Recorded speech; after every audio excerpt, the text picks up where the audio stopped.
The former U.S. Secretary of State Mike Pompeo has said that Iranian General Qasem Soleimani was assassinated to protect U.S. assets in Iraq, its people in Syria, and in fact Americans all across the world. In this edition of The Spotlight, we will look at how the U.S. foreign policy has stooped to such lows as to subscribe to assassinations, while revealing how U.S. presence in the West Asia region has been met by defeat one after another. First, our guest for this edition of The Spotlight. Emeritus Professor at Westchester University, Lawrence Davidson, joins us from Westchester, PA. Also joining us, the editor at Veterans Today, Kevin Barrett, who joins us from Madison. Welcome to you both. So first, let me start with you, if I may, Kevin Barrett. We're looking at what former Secretary of State Mike Pompeo has said, the reason why the U.S. assassinated with the direction of Donald Trump, by his orders, the former U.S. president, of Iranian anti-terror commander Lieutenant General Qasem Soleimani, that he said that they did that because they wanted to safeguard U.S. assets in Iraq, its people in Syria, and in fact Americans all across the world. What do you think about what he has said? Well, it's just obviously complete nonsense. Unlike the Americans, General Soleimani and his forces were not targeting people at random. They were not targeting people because they were Americans. And indeed, they weren't even targeting Americans. They had a policy of not going after Americans. And in fact, the U.S. had lured General Soleimani to Iraq en route to supposed peace talks that it pretended to be setting up with Saudi Arabia for some kind of a regional peace agreement, or kind of a truce. And so he was on a peace mission, and it was a complete deception. And so the truth, of course, is, as usual, the exact opposite of what you hear from people like Mike Pompeo. That is that General Soleimani had a lot of success at moving the region in a direction that will ultimately result in more peace. And he did that by waging these campaigns of resistance that were overall highly moral and ethical in terms of the conduct of the following rules of war. And so this notion that he was some kind of terrorist who was out to randomly kill Americans, everybody knows that's untrue. And in fact, everybody also knows that Pompeo is an Israeli-controlled neocon who was doing the work of the Zionist lobby, which has so distorted U.S. Middle East policy. And indeed, most of the terrorism in the region has come out of either the Zionists directly or indirectly through their American proxy that they hijacked through buying influence and dominating the U.S. and owning people like Mike Pompeo. So Pompeo is not only a liar, but he's also a traitor. He betrayed the United States of America in order to work for the most extreme Likud wing of the Zionist entity. Okay. And the war killing General Soleimani was done on behalf of the Israelis, as Trump has practically admitted ever since then. What we're trying to do over here, Lawrence Davidson, is not to rehash news that has been analyzed before, but to look at it as a window as to how the U.S. foreign policy has been executed, which is very much under question, especially when you have what Mike Pompeo said about the reasons for the assassination of General Soleimani, when you had American intelligence officials to have said that there was no such evidence as to the involvement of General Soleimani's plan for an attack on U.S. forces, because they were Pompeo had said that he was going to attack, or he was going to be responsible for the death of 500 or attack of 500 U.S. personnel.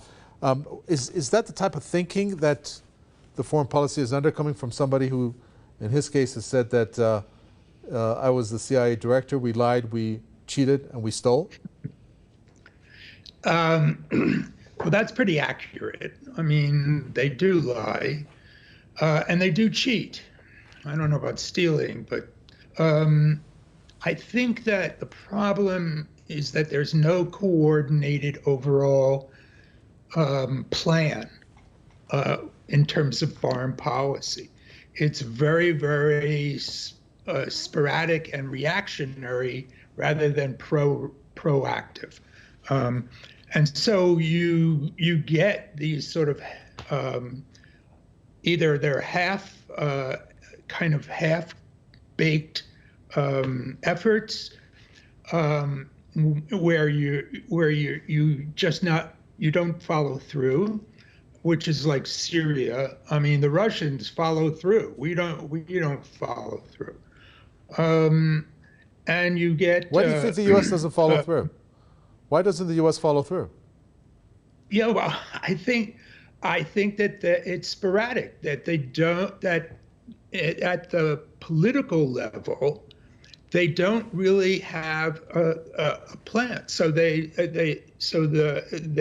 react in terms of how they feel the policy will spit back in terms of the U.S. reaction, popular reaction, and what have you.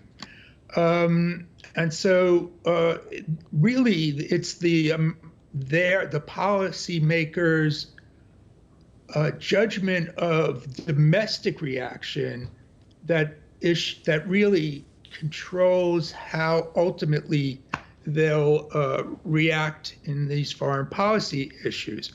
So and they also misjudge. They misjudge because they don't they either don't know what's going on in these regions, or they don't take the intelligence reports accurately. They don't react accurately to those reports, and so they'll just make up things, and that's what happened in Iraq with Bush, where he just why are we going into Iraq? Mm-hmm. Well, Saddam had a plot to kill my father. That's U.S. foreign policy. Okay. I mean, it's just silly, stupid things. Sure. And well, you mentioned Iraq, and I have to come to you, Kevin Barrett, with this. Iraq's been talked about. What we are seeing as an output or a consequence of U.S. foreign policy in that country is how the Iraqi parliament voted to ask the U.S. to end its hosting of its troops in Iraq. Basically, they went with a motion to oust all foreign soldiers, including even those from Germany. When you have that type of consequence, that clearly just points to a failed U.S. foreign policy in Iraq. How did the U.S. end up like that in Iraq? Yes, they've totally failed. The Iraqis have voted against any kind of recognition, to criminalize recognition of Israel. That's, of course, not what PNAC, the Project for a New American Century, wanted when they set these events in motion. Now, I do disagree with the other guest in that I think that there are people who have a plan, but it's not one plan, and it's not based on the U.S. national interest for the most part. I think that the plan was that we had this group around Netanyahu in the mid to late 90s that wanted to totally redraw the boundaries of the Middle East on behalf of Israel, to change the realities on the ground. And they put out a clean break document. And then a few years later, in September of 2000, they put out Rebuilding America's Defenses, which was a thinly disguised claim that this was about helping U.S. Goals, when in fact what it was really about was redrawing the map of the Middle East for Israel. So they blew up the Twin Towers, did a false flag on 9/11. And the purpose of that was to not only unleash these specific wars, but also to change history in favor of Israel and against Islam and Muslims for a century or more. That was what that was all about. So they had a very clear plan, these neoconservative Zionists who hijacked foreign policy on behalf of Likudnik forces in Israel. But that plan, they didn't completely own U.S. foreign policy, and Professor Davidson is right that there are other forces and all sorts of forces of chaos in foreign policy. The realists pushed back against this and prevented them from going all the way. And so ultimately, this war, which was based on false pretenses, whose real purpose was to destroy the region on behalf of Israel, not to create anything lasting, not to achieve any positive goals, it partially succeeded. It did create tremendous damage in the region. It did create a wave of global Islamophobia that Israel will benefit from for decades, if not a century. It's spreading as far as India and so on. And so it did bear some fruit. However, for the United States, it blew up in the face of Uncle Sam, because this really was never an American policy to begin with. It's true, the American side doesn't have a plan. Unfortunately, the Likudnik Zionist side does have plans. One of the ones that the U.S. has admitted to, Lawrence Davidson, is its policy towards Iran. I mean, the most recent one coming from the U.S. Special Envoy for Vienna talks, the Secretary of State, not to mention the President himself, Biden, who have said that the maximum pressure policy and they attribute that to Trump, has failed on Iran, even though it's ironic that they're pursuing that policy now. That's another thing about the U.S., pursuing failed policies. You have a policy that's failed, and then you have the current administration following that maximum pressure policy still. Why is that? Well, Kevin actually touched on this. Policy is often a reaction to powerful special interests. Okay? I mean, you can see it domestically with the gun lobby, and you can see it in terms of foreign policy specifically towards the Middle East, given the influence of the Zionists. And so Israel really does not want this Iran nuclear weapons deal to go through. They want it to just flounder. And so it's a nuclear deal. It's not a nuclear weapons deal. I'm sorry. I had to just correct that. Sorry about that. No, that's okay. Okay. So they wanted to flounder. And since, Biden has declared himself a Zionist, so who's influencing this sort of, jackass policy? It's you put in charge people who are most influenced by Zionists or Zionist elements within the Democratic Party or what have you, and you get this kind of effort to essentially make the policy flounder, make it fail. And so you know that you're pursuing a failed policy, and that's why you're doing it, because you want it to fail. It's a reaction to special interests. I don't particularly agree that there's about grand policies to redraw the Middle East. I think maybe that was in the mind of Bush Jr., but he was nuts anyway. I mean, he's crazy and he's a criminal. He's a war criminal as a consequence. Sure. So yeah, I think some of it is kind of sporadic, and it depends upon who's pushing the political buttons most effectively. Well, it sounds like maybe the Pentagon is, because when you take a look at what has happened in Yemen, Kevin Barrett, I mean, that was clearly something that was driven by arms sales. I mean, the former U.S. President Donald Trump didn't make any bones about that in his ostentatious display that he had at the White House when you had the Crown Prince with him. That's a failed policy, and we could see obviously what Saudi Arabia had to do, which is concede to talks.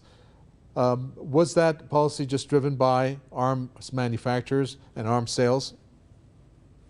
Yeah, I think that was a lot of it. I think Lawrence is right about the special interests dominating U.S. policy and pushing it first one direction and then taking it on these crazy rides like the neocons did with the 9/11 wars.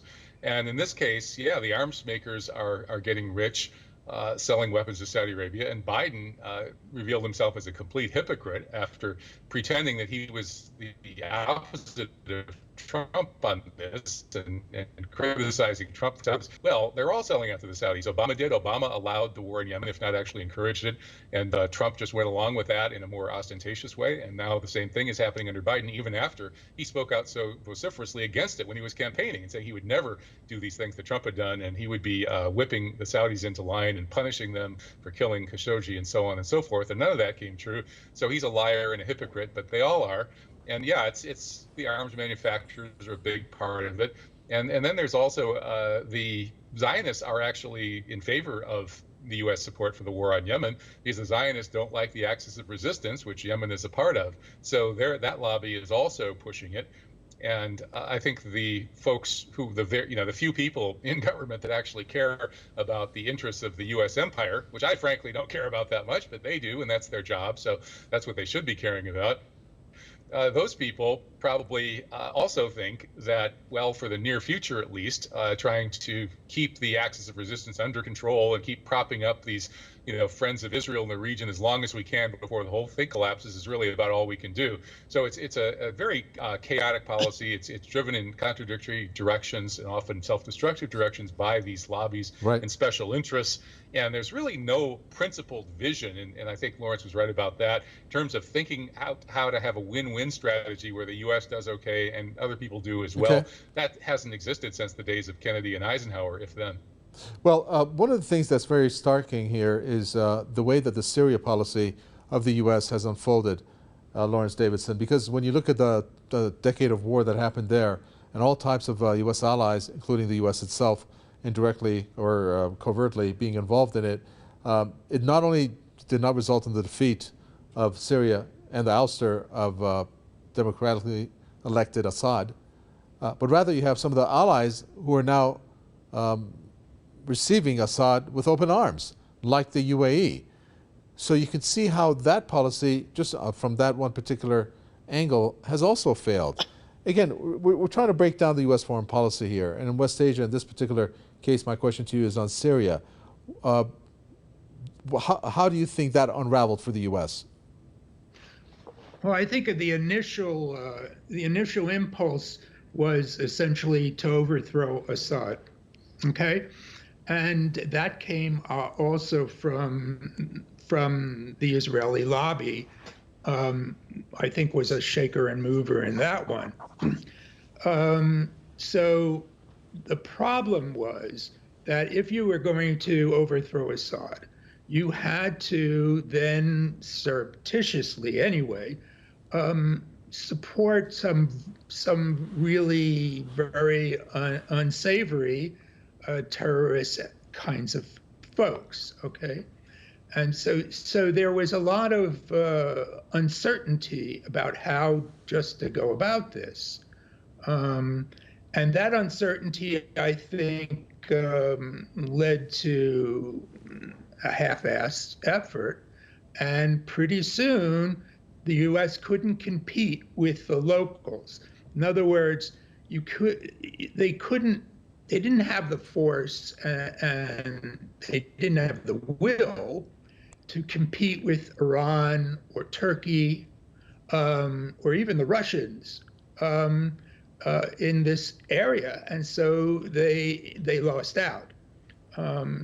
But I think originally they were trying to overthrow Assad, and of course that didn't happen.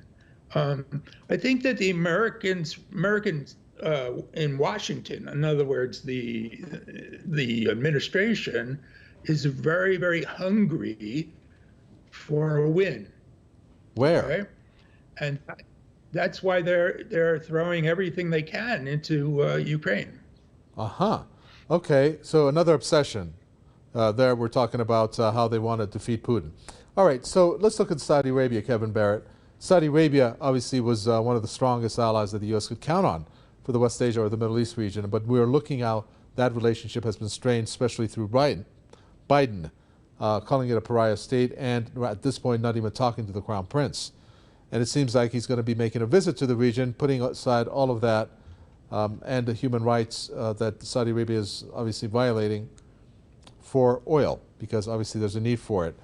But is Saudi Arabia going to receive the U.S. presidents, and is that another U.S. foreign policy failure? It is. It's a failure because it's obvious that it's the American side that's afraid of the Saudi side, which is kind of bizarre because since World War II, it's the U.S. that's been propping up this regime in Riyadh, arming them. They can't even use a lot of their weapons or fly their own planes, so the Americans send over their pilots and advisors and technicians and stuff. So it's really been kind of a U.S. Proxy state where the Americans get a deal. They have the Saudis export the oil only in dollars, and the Americans get the right to sell all the military equipment, make a lot of money. And the Americans have been the dominant party for a long time. And last time the Saudis got uppity was actually right before 9/11 in August. The king said that Saudi Arabia was going to have to go its own way and leave the U.S. empire because of the U.S. support for Israel. And then suddenly 9/11 happened, and a bunch of high-level Saudis who had supported that policy suddenly died. And then the next thing you know, Saudi Arabia has been reeled in. So the U.S. seemed like it was still in charge, but now they're not anymore. Now the clown prince can, we all see him as a clown prince, but he's got the upper hand over the Americans somehow. He can tell them, he can refuse to take their phone calls. They call him, begging him to pump more oil, and he doesn't even take the phone call. And so then Biden abjectly drops all of his demands for any kind of improvement on human rights and just goes there with his begging bowl to the crown prince of Saudi Arabia. Okay. So somehow, what's happened here? Apparently, the U.S. has lost so much prestige and so much soft power, and perhaps hard power as well, losing the war in Syria, allowing the Russians to win in Georgia even before that, and now the Russians are on course to defeat NATO and win in Ukraine as well. And so the U.S. is a fading power, and Biden's abject surrender to the Saudis is a sign of that. Okay. Talk about money, since I've heard that now in the statements. Lawrence Davidson, it was very shocking in a sense for many when the Afghanistan war and U.S. occupation there was ongoing, that the Pentagon comes out and says, we don't even know how much money we have spent, because based on the accounting that took place, they couldn't account for billions of dollars, and I'm talking hundreds of billions of dollars that was cited in a report. We can go on about that, but I'm curious as to whether these ventures, which all cost money, is about money.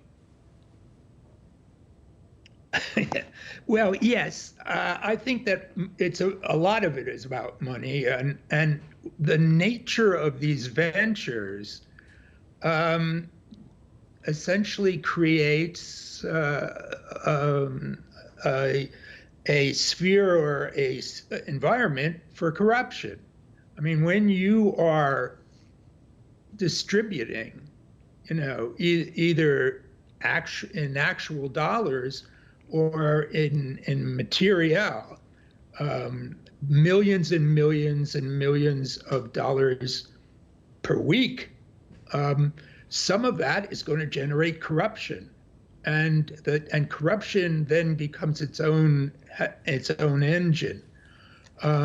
So essentially, if you're not paying attention, or on purpose or otherwise, or if you don't care how the money is spent, then, or how the money ultimately is distributed, then in fact it's an invitation for not being able to account for billions of bucks. Okay.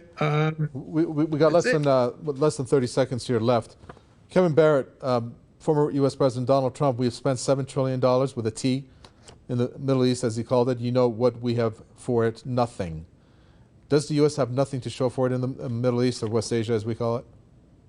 Pretty much, yeah. Once again, Trump may lie, and he's certainly not a reliable source. He's not very knowledgeable, but he speaks a lot of truth that nobody else is willing to speak that directly. He's absolutely right. Yeah, we spent $7 trillion and actually made our position worse. If the U.S. had just gotten out and stopped spending money on the region completely, rather than doing all these crazy things since the 9/11 false flag, we could have saved $7 trillion, and we would actually have a better position in the region right now for not being there. Thank you, Kevin Barrett, editor at Veterans Today, and thank you, Lawrence Davidson, Emeritus Professor at Westchester University. With that, we come to an end for this edition of The Spotlight from Mikhail Tagway and the team. It's goodbye.